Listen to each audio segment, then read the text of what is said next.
নমস্কার, হরে কৃষ্ণা, রাধে রাধে। আজকে আমরা আলোচনা করব ধনুরাশি ও ধনুলগ্নের জাতক জাতিকাদের নিয়ে। ধনুরাশির বন্ধুরা, তোমাদের পরিচয়ে কারোর মৃত্যু হয়েছে, সাবধান হও। আর গুরুজির কথা এক একটা খুব মন দিয়ে শোনো, কারণ বছরের শুরু থেকে তোমার জীবনে অনেক সমস্যার ঢেউ এসেছে। কখনো পরিবারে হঠাৎ করে ঝগড়া হয়, আর ছোট্ট বিষয়টা পাহাড়ে পরিণত হয়। কখনো কাজ হতে হতে আটকে যায়, যেখানে আশা ছিল, যেখানে স্বপ্ন দেখেছিলে এবং বিশ্বাস করেছিলে যে কাজটা হবে, সেটাও ভেঙে পড়ে। এমন বারবার কেন হচ্ছে? আর গত 1 মাস ধরে তোমাকে মাকে অনেক ব্যর্থতার মুখোমুখি হতে হয়েছে। তোমার বাড়িতে কি কোনো পিতৃশক্তি রেগে গেছে, বা কুলদেবী মায়ের অশিষ্টতা আটকে আছে? পরিচয়ে এক এক করে সব তথ্য এসে গেছে। শান্ত মনের সঙ্গে পুরো ভিডিওটা শেষ পর্যন্ত দেখো আজকের, কারণ অনেকেই তোমাকে বিভ্রান্ত করতে পারে, ভুল পরামর্শ দিয়ে তোমার কাজ আরও খারাপ করে দিতে পারে। কিন্তু গুরুজির পরিচয়ে একবার যে তথ্য আসে, সেটা পাথরের খোদাইয়ের মতো হয়ে যায়। অর্থাৎ তোমার সমস্যার সমাধান না এখানে হবে না ওখানে। আজকের ভিডিওটা শেষ পর্যন্ত দেখো, কারণ পরিচয়ে যা এসেছে সেটাই মেনে নিতে হবে। আর তাই যদি তুমি চলো, তাহলে ডঙ্কির মতো বলছি, কেউ তোমার একটা চুলও নাড়াতে পারবে না। তোমার পরিবারে যে একালের মৃত্যুর ভয়ে মন রাখছে, সেই ভয়ও শেষ হয়ে যাবে, এবং সামনের সময়ের মধ্যে টাকায় টাকায় তোমার পরিবারে থাকবে। সব ঝামেলা দূর হয়ে যাবে, আর প্রচুর খুশি তোমার দরজা খটখট করবে। শুধু এই ভিডিওটা শেষ অবধি অবশ্যই দেখো, কারণ আজ আমি অনেক বড় ভবিষ্যৎবাণী করতে যাচ্ছি। পরিচয়ে তোমার ভবিষ্যতের জন্য 5টা প্রধান কথা এসেছে, আর এই কথাগুলো খুব মন দিয়ে শোনো, কারণ প্রতিটা কথা তোমার ভবিষ্যতের সঙ্গে জড়িত। একটা গভীর রহস্যের আড়ালও উন্মোচিত হতে চলেছে। কিছু শত্রুর মুখোশও খুলে যাবে, এবং তোমার ভুলগুলো তোমার সামনে আসবে। এই সবের পিছনে আসলে কি কারণ? কেন তোমার কুলদেবীর কৃপা তোমার পরিবারের ওপর থেমে গেছে? কারণ কি?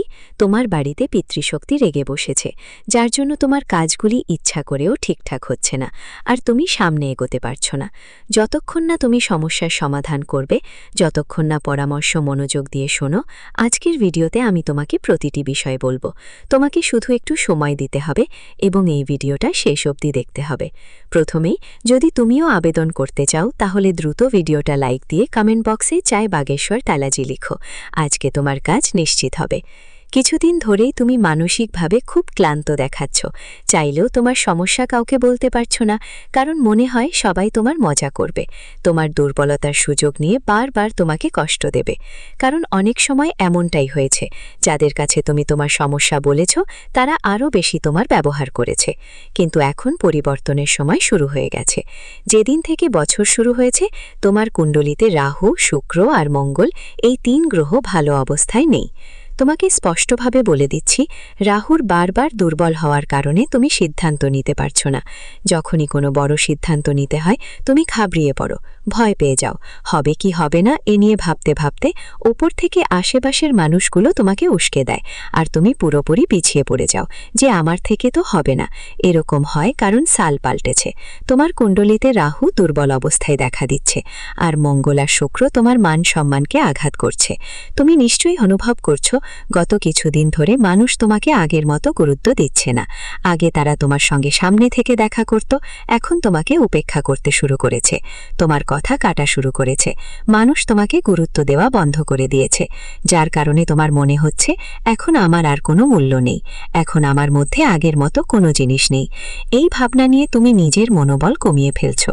এভাবে ভাবলে নিজেই নিজেকে দুর্বল করছো। কিন্তু এসব গ্রহের দশার ফলাফল। আর গ্রহদশা এমন নয় যে সবসময় একই থাকে। রাহু আবার শক্তিশালী হতে পারে, মঙ্গল আর শুক্র আবার উচ্চ অবস্থায় আসতে পারে। কিন্তু তোমাকে 3টে জিনিস খেয়াল রাখতে হবে, যেগুলোর কারণে বারবার তোমার গ্রহ নক্ষত্র খারাপ হচ্ছে। আর এই কথা যদি তুমি না মানো, তাহলে অনেক দেরি হয়ে যাবে, এবং পরে অকাল মৃত্যুর ঝুঁকি পুরো পরিবারের ওপর থাকবে, আর তুমিও তার শিকার হতে পারো। তাই ভিডিওর সাথে পুরোটা শেষ পর্যন্ত থাকো, না হলে তোমার নিজের হাতে অনেক কিছু নষ্ট হয়ে যাবে। তুমি যদি অনেক ভুল মানুষের মাঝে থাকো, যাদের কথা বলার ভঙ্গি ঠিক নয়, যারা গালাগালি করে, মাদকাসক্তি করে, ধূমপান করে, তাহলে তুমি বড় বিপদকে আমন্ত্রণ জানিয়ে দিচ্ছ। তুমি তাদের মাঝে থাকলে তোমার ভাগ্যও খারাপ হয়ে যাবে, এটা মাথায় রেখে চলো। কখনো কখনো আমরা ইচ্ছে করেও আমাদের চারপাশের পরিবেশ বদলাতে পারি না, আর এমন মানুষদের সঙ্গে থাকি যারা সারা দিন অকারণে গলার রাগ দেখায়। তোমার চারপাশেও নিশ্চয়ই এমন কেউ থাকবে যারা সবসময় কারো সম্পর্কে খারাপ কথা, আর সেটা তোমার জন্য ভালো নয়। তোমার ওপরও এইসব মানুষের প্রভাব পড়ে, তাই তোমার রাহু দুর্বল হয়ে গেছে, এটা মাথায় রাখো। পাশাপাশি জীবনে তোমার যা কিছু আছে তা কিছুটা ছেলে দিয়ে যখন তুমি অন্যদের সুখ দেখে মনের মধ্যে ঈর্ষা করতে শুরু করো, তখনও তোমার রাহু খারাপ হয়। সাধারণত যা হয়, যখন প্রতিবেশী দামি কার আনে বা প্রতিবেশীর বাড়িতে দামি টিভি, বড় ফ্রিজ আসে, তখন তাদের দেখে মনের মধ্যে আফসোস হয়, হে ভগবান, আমরা কি করে তোমাকে রুষ্ট করেছি, আমাদের বাড়িতে কখন এইসব আসবে। অথচ তাদের বাড়িতে ঠিকঠাক কিছুই হয় না। কিন্তু অন্যদের খুশি দেখে হিংসা করা, এইসব জিনিস মানুষকে মানসিকভাবে কষ্ট দেয়। ধীরে ধীরে সে নেতিবাচক হয়ে পড়ে, নিজের উপর বিশ্বাস কমে যায়, আর তার ভাগ্য খারাপ হতে থাকে।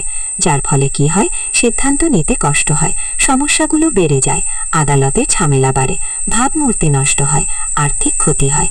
এই বিষয়টা খেয়াল রাখতে হবে। আপনার কুণ্ডলিতে সম্প্রতি রাহু ষষ্ঠ, অষ্টম আর দ্বাদশ ভাবে বেশ দুর্বল দেখাচ্ছে এবং খারাপ প্রভাব ফেলছে। এজন্য আপনার ভয়ে ভীত হতে পারে, বারবার বেঁচেতে হতে পারে, অনিশ্চয়তা আসতে পারে। মানে এই সময় তুমি নিজের হাতেই নিজেকে নষ্ট করে ফেলতে পারো, আর যদি সাবধানে চলো তাহলে অনেক দূরও যেতে পারো। তাই পরের ভিডিওতে গুরুজি কিছু উপায় বলেছে, একটু সময় নিয়ে এই ভিডিওটা শেষ পর্যন্ত দেখো, কারণ তোমার পঞ্চমীতে কারোর আকস্মিক মৃত্যু হবার সম্ভাবনাও দেখা যাচ্ছে। সময় মতো তার নাম জানো, তার ব্যাপারে জানো, যাতে সেই ঝুঁকি পুরোপুরি শেষ হয়ে যায়। তোমার কুণ্ডলিতে মঙ্গল কেন দুর্বল থাকে? কারণ তুমি বারবার ঝগড়া করো, বারবার তাড়াহুড়ো করো। তুমি এমন একটা স্বভাবের মানুষ যে ছোট ছোট ব্যাপারে খুব দ্রুত রেগে যাও।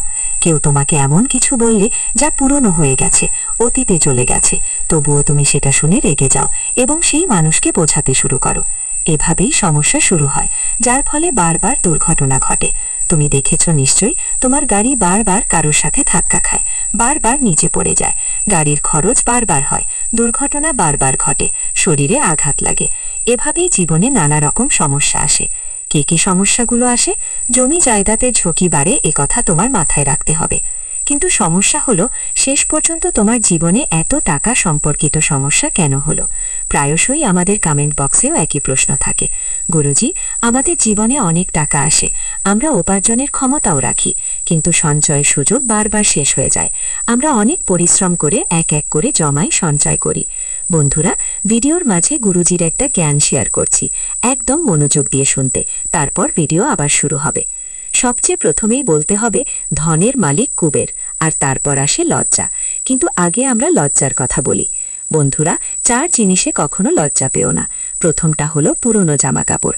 হ্যাঁ, পুরনো জামা কাপড় পরতে কখনো লজ্জা পেও না। আর দ্বিতীয়টা হলো দরিদ্র বন্ধু। যদি তোমার দরিদ্র বন্ধু থাকে, সেটা নিয়েও লজ্জা করো না। কারণ যখন তুমি সমস্যায় পড়বে, যখন তুমি হাসপাতালে থাকবে, যখন মৃত্যুর মুখে থাকবে, তখন টাকা থাকা বন্ধু নয়, দরিদ্র বন্ধু তোমার কাজে আসবে। আর পরেরটা হলো বুড়ো মা বাবা। আজকাল কিছু জেনারেশন তাদের বুড়ো মা বাবাকে নিয়ে বেশ লজ্জা পায়। স্কুলে যখন বুড়ো মা বাবা এসে যায়, তখন তাদের লজ্জা লাগে। একদমই লজ্জা পেও না বুড়ো মা বাবাদের থেকে। কারণ যখন তুমি নিজেও বুড়ো মা বাবা হবে, তখন বুঝবে একটা সন্তানকে বড় করতে কত কষ্ট করতে হয়। তোমার মা বাবাও অনেক কষ্ট সহ্য করেছে। আর হঠাৎ বাড়িতে কেউ অসুস্থ হয়ে পড়ে, বা কোনো আত্মীয়ের ফোন এসে আমাদের থেকে টাকা চাইলে বাধ্য হয়ে টাকা দিতে হয়। তোমারও যদি এই সমস্যা থাকে, তাহলে নিচে জানাও। একদম ঠিক বলেছ। শোনো, মানুষের সমস্যার তো শেষ নেই, কিন্তু টাকার ব্যাপারে পরিস্থিতি স্থির করা সম্ভব। আমরা স্থায়ী সম্পদ পেতে পারি। এর জন্য তোমাকে একটা উপায় করতে হবে, যা আমি তোমাকে বলতে যাচ্ছি। ভালো করে মন দিয়ে শোনো। এই ভিডিও বানাতে অনেক পরিশ্রম লাগে, আমাদের অনেক চেষ্টা লাগে, তাই একটা লাইক দিয়ে দিও। লাইক দেওয়া একদম ফ্রি। উপায় আমি বলবো। এই দুনিয়ায় প্রতিটা মানুষ খুব বেশি নিজের গুরুত্ব বাড়িয়ে ফেলেছে। একটু বেশি পড়াশোনা লেখা করলেই তারপর ওর মনে হয় যে সে সবচেয়ে এগিয়ে আছে। আর এখানেই সবচেয়ে বড় ভুল হয়, যে সে তার বাড়ির কুলদেবীকে ভুলে যায়, কুল দেবতাকে মনে রাখা ভুলে যায়।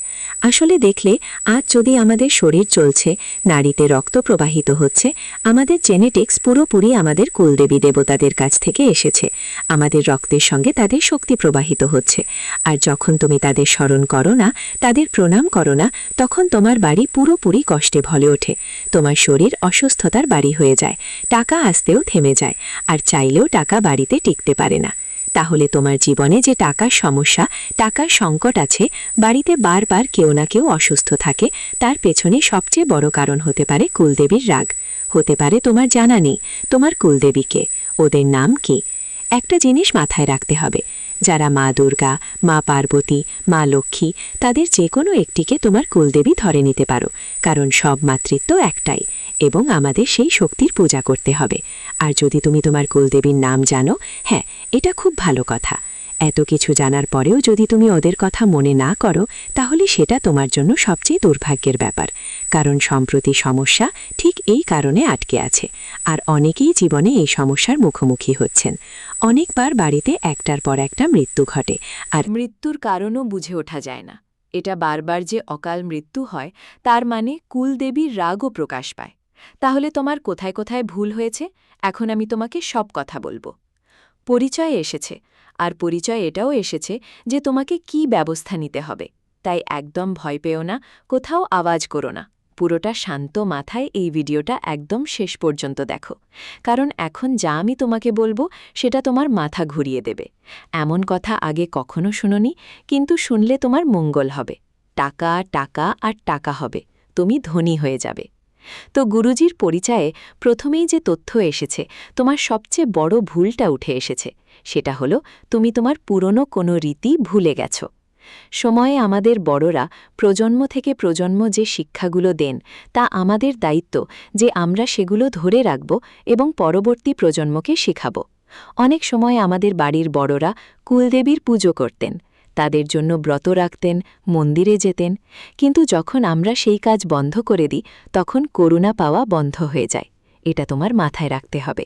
হতে পারে তোমার বাড়ির বড়রা তোমাকে কিছু রীতিনীতি শিখিয়েছে, কেউ কোনো ব্রতকে দেখিয়েছে, কুলদেবীর পুজোর কোনো পদ্ধতি শিখিয়েছে, কিন্তু এখন তোমার চাকরিতে, তোমার ব্যবসায়, আমা তো কাজকর্মে এত ব্যস্ত হয়ে গেলাম যে বছর কেটে গেল, তুমি আজও ওই পদ্ধতি মেনে চলো না, সেই নিয়ম পালন করো না, সেই রীতিনীতি মানো না। যার ফলে কি হয়, যে করুণা ঘর পরিবারে পেরায় পেরায় চলছিল, সেটি ভবিষ্যতে থেমে যায়। এই জন্যই টাকা, যা আগে ধারাবাহিকভাবে আসছিল, সেটাও আসা বন্ধ হয়ে যায়। তাই তোমার প্রথম ভুলটা ঠিক করতে হবে, আর জানতে হবে তোমার ঘরে কুলদেবীর পূজা কিভাবে হয়। যদি কিছু না জানো, তবে প্রতিদিন সন্ধ্যায় 7টায় তাদের নামে একটি দীপ জ্বালাও, তাদের মনে মনে মনে করে সালাম দিলে। আর প্রতিদিন একটু একটু করে এই কাজ করো, দয়া শুরু হয়ে যাবে। কারণ অনেক মানুষের বাড়িতে বড় বড় বয়স্ক কেউ থাকে না, বলার মতো কেউ থাকে না। তো এই কাজটা শুরু করো, তোমার লাভ হতে থাকবে। সাথে সাথে ভুলেও কখনো তোমার বাবা মায়ের অপমান করো না, বাড়ির বড় বয়স্কদের অপমান করো না। অনেক শিশু আজকের যুগে তাদের বড়দের সাথে যে কোনো কথা বলে ফেলে, তাদের মন আঘাত করে, তারা একটু কিছু চাইলেই সঙ্গে সঙ্গে রেগে যায়, বেয়াদবি করে। এমন মানুষদেরকে কুলদেবীর কৃপা যায় না। তোমাকে তোমার বাড়ির নারীদের প্রতি কোনো অবমাননা করতে হবে না, তাদের ওপর অত্যাচার করতে হবে না। এটা ভালো করে মাথায় রাখতে হবে, কারণ কুলদেবী নিজেই একজন নারী শক্তি।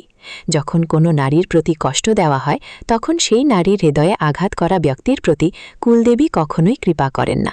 কখনো কখনো মানুষ মদ্যপ অবস্থায় নিজের বাড়ির নারীদের সঙ্গেই মারামারি করে, বাড়ির নারীদের খারাপ কথা বলে বসে, রেগে কাদের ওপর ওঠায়। তাই এই ভুলগুলো একদমই করা চলবে না, করলে খুব খারাপ ফল ভোগ করতে হবে। এখনই তো বাড়ি পরিবারে শুধু টাকার অভাব আছে, সামনে আরও বড় ঝামেলা বাড়তে পারে। এমন কিছু বাড়ি থাকে যেখানে প্রতিদিন ঝগড়া লেগেই থাকে। বাড়ির সবাই চিন্তাধারা অনেক ছোটখাট হয়, ছোট ছোট ব্যাপারে হাতাহাতি চলে। কেউ কাপড় ঠিক করায়নি, কেউ কারো কথা মেনেছে না, কেউ কাউকে নিমন্ত্রণ জানায়নি, আর ছোটখাট ব্যাপারে লড়াই চলতেই থাকে। এমন বাড়িতে কখনো কুলদেবীর দয়া হয় না, এটা মাথায় রাখবে। এখন সবচেয়ে বড় কথা আমি তোমাকে বলবো, তুমি যদি এই কথা না শোনো, তাহলে এটা তোমার জীবনের সবচেয়ে বড় ভুল হবে। কারণ প্রায়ই এই ভুলটা আমাদের ভবিষ্যতে বড় ধরনের ক্ষতির কারণ হয়ে দাঁড়ায়। আর যারা এই ভুলটা উপেক্ষা করে, তারা সবসময় কঠোর পরিশ্রম করেও বারবার ব্যর্থ হয়। তুমি হয়তো দেখেছ, অনেকেই কিছু হবে বলে মনের মাঝে প্রতিজ্ঞা করে, যেমন যদি এই চাকরিটা পেয়ে যাই, তাহলে আমি ওই মন্দিরে যাব, এত টাকা দান করব, এত মিষ্টি দিয়ে আসব। কিন্তু যখন তাদের সেই কাজ হয়ে যায়, চাকরি পেয়ে যায়, ব্যবসা জমে যায়, বাচ্চা হয়ে যায়, তখন তারা সেই প্রতিজ্ঞাটা পূরণ করে না। আসলে এটা তাদের জীবনের সবচেয়ে বড় ভুল হয়, কারণ দেবী মা একদমই চান না তোমরা তোমার প্রতিশ্রুতি ভাঙো, কারণ তোমরা তার সন্তান, আর সন্তানের কাছ থেকে তিনি আশা করেন যে তারা কথা রাখবে। কিন্তু যখন তুমি তোমার কথা ভাঙো, করা বৃত্তি বা সংকল্প মাঝপথে ছেড়ে দাও বা ভুলে যাও, তখন তোমার এই প্রতিশ্রুতি ভাঙা আর মনের মন্ত্র ভুলে যাওয়া তোমার জীবনে নানা রকম সমস্যা নিয়ে আসে। তোমার জীবনে কি এমন কিছু ঘটছে যে সাম্প্রতিক সময় তোমার কাজে মন লাগছে না? তোমার মন চাচ্ছে আমি শুধু কাজ বদলে ফেলি, তোমার মন চাচ্ছে আমি একা বসে থাকি, সবার থেকে দূরে চলে যাই। তোমার টাকা আয় করতে হবে কিন্তু কাজ ঠিকমতো পাচ্ছ না, কাজ পাওয়া গেলেও টাকা জমতে পারছে না। তাহলে এই সব তোমার কোন ভুলের ফল? এটা মন দিয়ে বুঝে নাও, আর যা সমাধান গুরুজি পরের ভিডিওতে বলবেন সেটা মন দিয়ে শুনে রাখো। তখনই তুমি তোমার কুলদেবীর থেমে থাকা আশীর্বাদ আবার পাবে। আর একবার এই আশীর্বাদের সুতো জুড়ে গেলে তখন বুঝে নাও তুমি কয়েকদিনের মধ্যে ধনী হয়ে যাবে।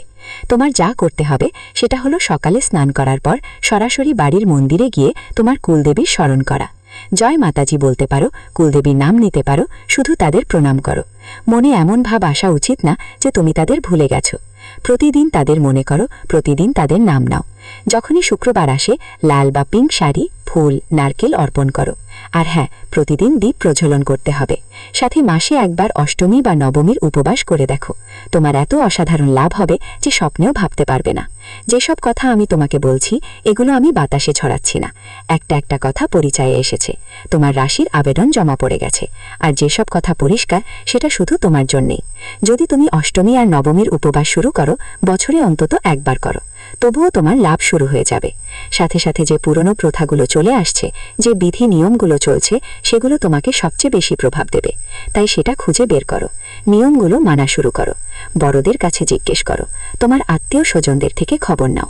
যদি তুমি সেই নিয়মগুলো জানতে পারো তাহলে শুধু লাভই হবে। দরিদ্রদের খাবার খাওয়ালে কুলদেবী খুশি হন, মেয়েদের ফল বা মিষ্টি খাওয়ালে কুলদেবী আনন্দিত হন। যদি তুমি এভাবে করো, তোমার কুলদেবী তোমার ভিতর সব ভালো কাজ করে দেবে। ঘর পরিবারের সবকিছু ভালো হয়ে যাবে। যে আশীর্বাদ আটকে ছিল সেটাও তোমার কাছে আসতে শুরু করবে। পিতৃশক্তিও নিজে থেকেই খুশি হয়ে যাবে, কারণ আমাদের পিতারা তখনই আমাদের থেকে রাগান্বিত হন যখন আমরা কুলদেবীর সম্মান করি না, বাড়ির বড়দের অবমাননা করে। যখন তুমি এই নিয়মগুলো মানবে তখন নিজে থেকেই তোমার উপর কুলদেবতার দয়া বর্ষিত হবে, পিতৃদেবতার দয়া পাবে, আর তোমার জীবন সুন্দর ও মঙ্গলময় হয়ে উঠবে। এখন আমি তোমাকে এক এক করে কিছু সুখের কথা বলতে চাই। জীবনে সবসময় খারাপ সময় থাকে না। মানুষ শুধু ভাবতে ভাবতে নিজের সমস্যাগুলো অনেক গুণ বাড়িয়ে ফেলে। আসলে দুঃখের পর সুখ আসে, আর সুখ আবার নতুন দুঃখ নিয়ে আসে। আমাদের উচিত যে প্রতিটি পরিস্থিতিতে বুঝতে পারা, যদি আমার উপর পরমাত্মার দয়া থাকে, কুলদেবীর দয়া থাকে, তাহলে আমি কঠিন সময়েও আমি ওর সাথে লড়াই করব আর খুশিতে মগ্ন থাকব। তোমার জীবনে এখন যে প্রথম খুশির খবর আসতে চলেছে সেটা খুব ভালো খবর। এতটা খেয়াল রাখো, তোমার পরিবারের কাউকে একটা চাকরি লাগতে যাচ্ছে। সেটা বড় পদে হবে, সম্পর্কের মাধ্যমে হতে পারে। যে কোনো পরিবারের মধ্যে কেউ একটা ভালো চাকরি পাবে, যেখানে নাম অনেক উজ্জ্বল হবে। কিন্তু একই পরিবারের একজনকে আকস্মিক মৃত্যুর ঝুঁকি আছে। তোমার পরিবারে যে পি নামের কেউ আছে, যার নাম ইংরেজি পি অক্ষর দিয়ে শুরু হয়, তাকে নিয়ে সাবধান হও। পরামর্শ দিচ্ছি, রবিবার ছাড়া সপ্তাহের প্রতিদিন পিপল গাছের কাছে জল দিতে হবে, কারণ যেই এটা করবে তার জীবনে নতুন ধরনের ইতিবাচকতা আসবে। যে সমস্যাটা আসার কথা ছিল সেটা এড়িয়ে যাবে, আর তার জীবন খুশিতে ভরে উঠবে। তোমার জীবনে টাকার ব্যাপারে যে চাপ অনেকদিন ধরে ছিল সেটা কমতে শুরু করবে। নতুন অর্ডার আসছে, নতুন কাজ হবে। যেটার জন্য তুমি অনেকদিন ধরে অপেক্ষা করছো সেটা তোমার হাত লাগবে। আর তোমারও যাওয়া উচিত। ভগবান তোমার ঘরে দেরি হয়, অন্ধকার নয়। কারণ দানকারী তো তুমি, যখন দেয় তো ছাপ্পার ভাড়া দিয়ে দেয়। এটা তুমি নিজেই এখন অনুভব করবে। কিন্তু যখন তোমার কিছু পাওয়া শুরু হবে তখন মন খারাপ করো না। আজকাল অনেকেই এমন যারা অনেক কিছু পেয়ে গেলেও কাউকে কিছু দেওয়ার কথা আসলেই একটু সময়ের জন্য অনেক কঞ্জুসি দেখায়, আর মনে করে যে যা আমার সেটা শুধু আমার কাছে থাকুক, আমি তার একটা অংশ কাউকে দেব না। অনেকেই তোমার এই রকম দেখেছ, কিন্তু সময়ের সাথে সাথে এমন লোকদের অবস্থা দেখো, সব টাকা তাদের হাত থেকে চলে যায়, তারা রাস্তায় চলে আসে, তারা কিছুই করতে পারে না। কিন্তু তুমি হয়তো দেখেছ, রাস্তার একজন গরিব ভিখারিও যখন তার কাছে একটা বিস্কুটের প্যাকেট থাকে আর তার সামনে কোনো কুকুর চলে আসে, তখন সে তার অর্ধেক বিস্কুট ওই কুকুরটাকে দিয়ে দেয়। মানে রাস্তার সেই ভিখারিও ওই বড় মানুষের চেয়ে কত বড় হৃদয়ের মানুষ। আসলে তোমার যা কিছু পেয়েছ সেটা সেই পরমাত্মার দেওয়া। তিনি চাইলে তোমাকে তার লাখ গুণ বেশি দিতে পারেন। তিনি চাইলে যা কিছু দিয়েছেন মুহূর্তের মধ্যে তা ফিরে নিতে পারেন। তো তোমাকে কি করতে হবে? এই খুশিটা অন্যদের সঙ্গেও ভাগ করে নিতে হবে। কখনো তুমি বৃদ্ধাশ্রমে চলে যাও, সেখানে বয়োজ্যেষ্ঠদের সেবা করো, একটু একটু টাকা বের করে তাদের খাবার দিয়ে এসো, দরিদ্রদের সাহায্য করো। পথে যদি কোনো পশু ভক্ষে দেখো তাকে কিছু খাওয়াও। যখন তোমার সেই টাকা ধর্মের এই কাজগুলোতে যাবে তখন সেটা অনেক গুণ বেশি মুনাফা নিয়ে তোমার কাছে ফিরে আসবে। আর এটাই ধনী হওয়ার সঠিক ফর্মুলা। তুমি বলো আমাদের কাছে টাকা আসে না, কেন? কারণ তোমরা খরচ করতেও জানো না। যদি তুমি ঠিকমতো টাকা খরচ করতে শিখো তাহলে তোমার কাছে শুধু টাকা থাকবে, আর এত টাকা হবে তুমি গুনতে গুনতে শেষ করবে। কিন্তু খরচ করারও একটা নিয়ম আছে, যে তুমি শুধু টাকা জমানো শিখো না। ভাবো না যে আমি এই মাসে এতটা বাঁচাতে পারিনি, ওই মাসে এতটা বাঁচাতে পারিনি। গুরুজি তোমার কাছে শুধু এটুকুই বলছেন যে যা খেতে হবে তাড়াতাড়ি খেয়ে ফেলো, যেখানে ঘুরতে যেতে হবে সেখানেই তাড়াতাড়ি ঘুরে এসে পড়ো। যতটা তোমার মন খুশি থাকবে, যতটা তোমার ভেতরে শক্তি ইতিবাচক থাকবে, ততটাই তুমি ধর্মকে নিজের দিকে আকৃষ্ট করতে পারবে। আর রাত দিন কাঁদবে যে আমাদের কাছে টাকা জমে না, আমাদের জীবনে এই সমস্যা আছে, আমি গরিব, আমার কাজ নষ্ট হয়ে যায়, আমার সাথে কখনো কিছু ভালো হতে পারে না। তাই তুমি সেই সব জিনিস আকৃষ্ট করবে, আর তারপর তোমার জীবনে শুধু খারাপ আর খারাপই থাকবে। তাই গুরু বাবার শেষ এই সতর্কতা থাকবে যে তোমার জীবন অনেক ভালো, কিন্তু তুমি এই যুগের আধুনিকতায় নিজেকে বদলাবে না। তোমার কুলদেবীকে প্রতিদিন মনে করো, পিতৃশক্তিকেও প্রতিদিন স্মরণ করো। আর রাহু, মঙ্গল আর শুক্রের বিপদ এখনও রয়ে গেছে। তাই এই 3 গ্রহকে ভালো রাখার জন্য রাগ থেকে দূরে থাকো, ঝগড়া থেকে দূরে থাকো, ভুল সিদ্ধান্ত থেকে দূরে থাকো। আর সবচেয়ে বড় কথা, নিজের আশেপাশের মানুষদের মধ্যে ভালো মানুষদের খুঁজে তাদের সাথে থাকতে শুরু করো। ভুল মানুষের প্রভাব তোমার রাহুকে নষ্ট করছে, যার ফলে তুমি অনেক বিভ্রান্তিতে আছো। ভেবো সব ঠিক হয়ে যাবে বাহিরে বাহিরে, কিন্তু একদিন সবটাই খারাপ হয়ে যাবে। তাই খুব সাবধানে এক এক ধাপ ভেবে চিন্তে এগোতে হবে, কারণ জীবন ততটা সহজ নয় যতটা দেখা যায়। সময়ের সাথে বড় বড় লড়াকু লোকরাও হার মানে। আর ভিডিওতে আজ যদি কোনো কথা তোমার ভালো লেগে থাকে তাহলে লাইক দিতে একদম বিনামূল্যে লাইক করে দিও। কমেন্ট বক্সে সত্যি মনের কথা লিখো, জয় বাগেশ্বর বালাজি লিখে দাও। আর যারা এখনো চ্যানেলটা করনি তারা মন খুলে সাবস্ক্রাইব করে দাও। সবাইকে অনেক অনেক ধন্যবাদ। আর পরের ব্যাপারটা শোনো বন্ধু, সেটা ভিডিওর শেষে বলবো। এখন সবচেয়ে বড় কথা ধনের মালিক কুবেরজির ওপরে। দেখো, ধনের মালিক কুবেরজির কাছে সব কিছু আছে, তাদের কোনো কিছুই কমতি নেই। তবুও তারা সবসময় প্রভুর ভক্তিতে মগ্ন থাকে। এই জন্য আমি বলি, তুমি যাই পাও না কেন, সত্যি সন্তুষ্ট আর সুখী হবে তখনই যখন তোমার মনেই সবসময় ঈশ্বর থাকবে। ভিডিওটি এখানে শেষ করলাম। সবাই ভালো থাকবেন, সুস্থ থাকবেন। আর ভিডিওটি যদি ভালো লেগে থাকে তাহলে কমেন্ট বক্সে হরে কৃষ্ণা রাধে রাধে লিখে যাবেন। ধন্যবাদ।